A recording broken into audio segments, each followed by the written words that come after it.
बहुत पहले की बात है। एक गरीब इंसान अपनी गरीबी से बहुत परेशान हो गया था।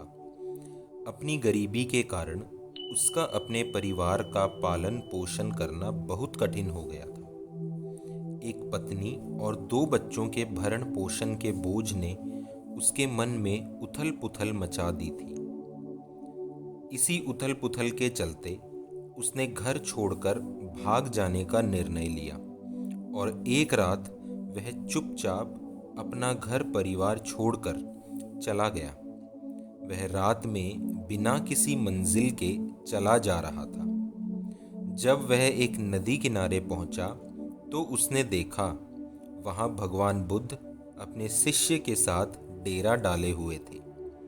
यह देख उसने निर्णय लिया कि वह सन्यासी हो जाएगा और भगवान बुद्ध का शिष्य बनकर उनके साथ ही विचरण करेगा। यह निर्णय लेकर वह भगवान बुद्ध के डेरे में जाकर उनके चरणों में गिर गया और उनसे विनती करने लगा कि वह उसे अपना शिष्य बनाकर अपने साथ ही रख लें। भगवान बुद्ध ने उस गरीब पर कृपा करके उसे अपना शिष्य बना लिया। उसके बाद जब भगवान बुद्ध का काफिला आगे बढ़ा तो वह भी उनके साथ ही चल पड़ा। जब वह एक जंगल में पहुंचे तो सभी लोग पेड़ के नीचे विश्राम करने के लिए रुक गए। गर्मी के कारण भगवान बुद्ध को काफी जोर की प्यास लगी थी। उन्होंने अपने नए शिष्य से कहा, यहाँ पास में एक सरोवर है, तुम जाकर वहां से पानी ले आओ।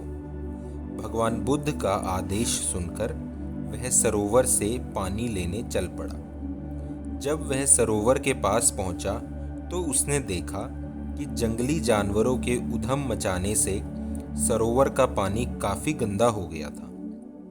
सड़े गले पत्ते और कीचड़ बाहर उभर कर आ गए थे। इतना गंदा पानी देखकर वह बिना पानी लिए ही वापस आ गया और आकर भगवान बुद्ध से बोला, भगवान, उस सरोवर में तो बहुत गंदा पानी था, उसे तो पिया ही नहीं जा सकता।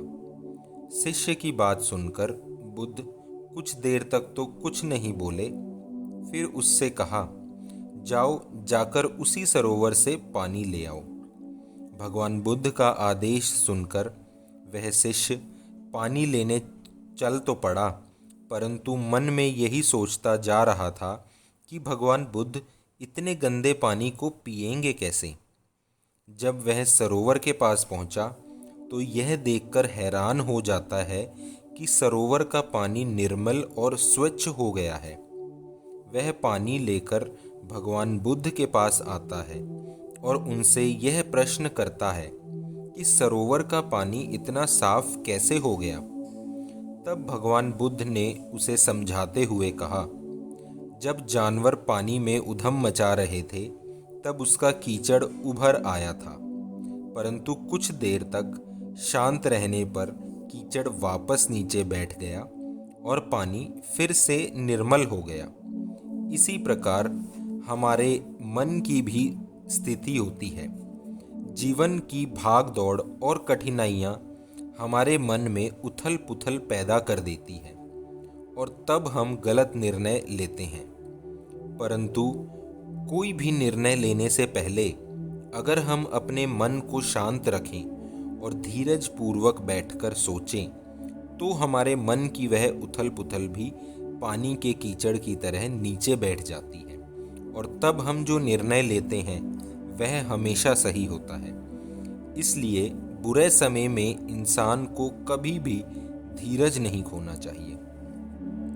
भगवान बुद्ध का यह उपदेश उसके समझ में आ जाता है और वह शांति से बैठकर सोचता है तो उसे यह आभास होता है कि उसने गलत फैसला लिया था और वह भगवान बुद्ध से आज्ञा लेकर अपने घर वापस चला जाता है।